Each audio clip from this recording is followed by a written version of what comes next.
David, we reported the news at the top of the show. Brentford striker Ivan Toney suspended 8 months, also fined $60,000. Any more developments you want to add to that?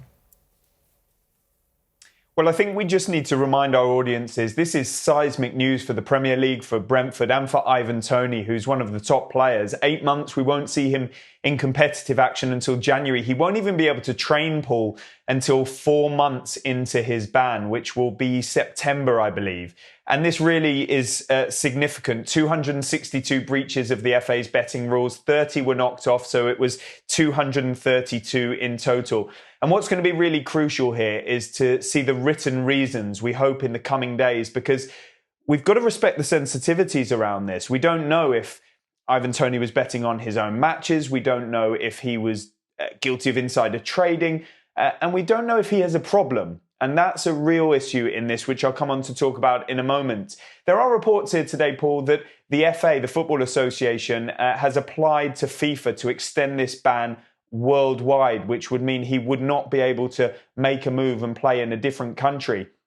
We saw similar with Kieran Trippier. FIFA upheld that ban and it meant he couldn't play for Atletico Madrid when he was found guilty of a small number of offences. There are also reports that Brentford will want to hold talks with Ivan Toney in the summer about extending his contract beyond 2025, because he is a prized asset who, if this hadn't happened, would have generated a lot of interest from clubs this summer. He's been in prolific form. He's also made his debut for his country.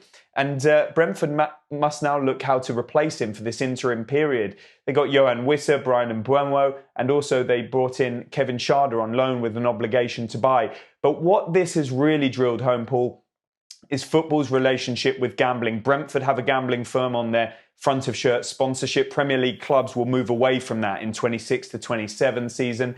Brentford's owner, Matthew Benham, has background in gambling, the Football League, the sponsorships, the perimeter of stadiums. And we're now looking at this and reflecting on football as a whole. Does it need to sort its act out when it comes to gambling? The Football Association relinquished its sponsorship with Ladbrokes in 2017. Maybe more will follow. The written reasons are going to be key in this. David, from Brentford, let's move up higher in the top half of the table and stop on Manchester United. The main focus there on that side is staying in the top four. But you go zoom out a little bit. We've known for a while this club is for sale. What's the latest there? A while, Paul. 176 days since the Glazers declared that they would be looking for strategic alternatives, whether that be a full sale or a partial one. And only they really know exactly what's happening here and what decision they're going to make. There seems to be a bit of a split within the family.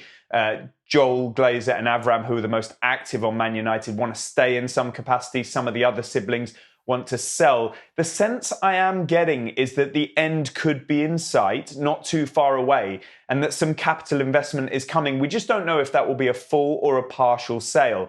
Now, of course, in recent days, Sheikh Jassim bin Hamad Al Thani has declared his fourth and what we're being told is a final bid, an improved offer for 100% of the club, but it still is said to fall below the Glazers' asking price of around 6 billion British pounds. Meanwhile, there's a rival, of course, Ineos, Sir Jim Radcliffe, who has said to be the favourite. We don't know how true that is. Certainly, there's confidence in that camp.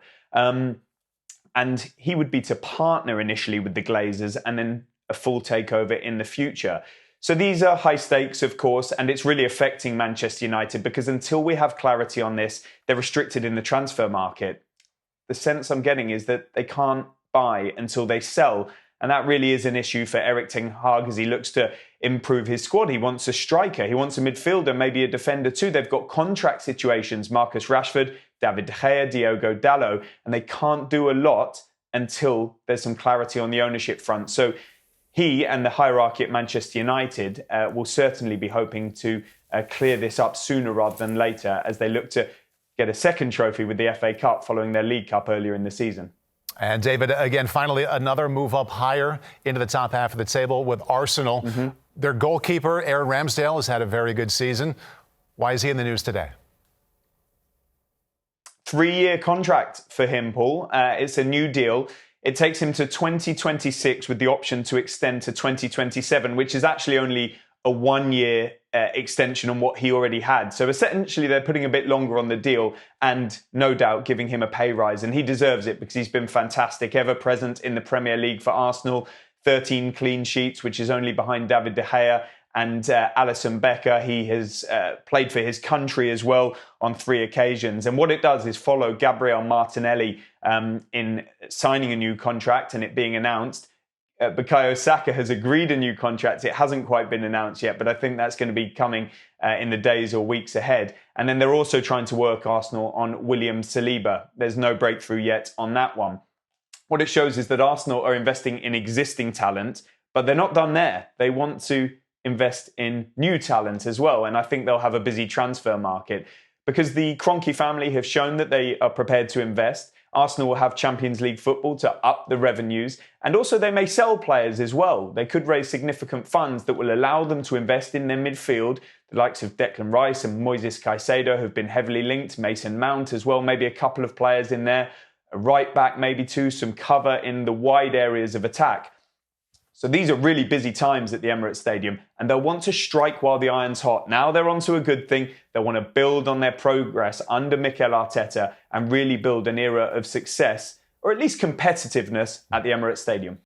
Hi there, I'm Rebecca Lowe, studio host for NBC's coverage of the Premier League. Don't forget to hit subscribe to watch more videos all season long. For even more Premier League content, from original series to live matches, head over to Peacock and be sure to tune in for Premier League mornings every weekend on USA Network and on Peacock. We will see you over there.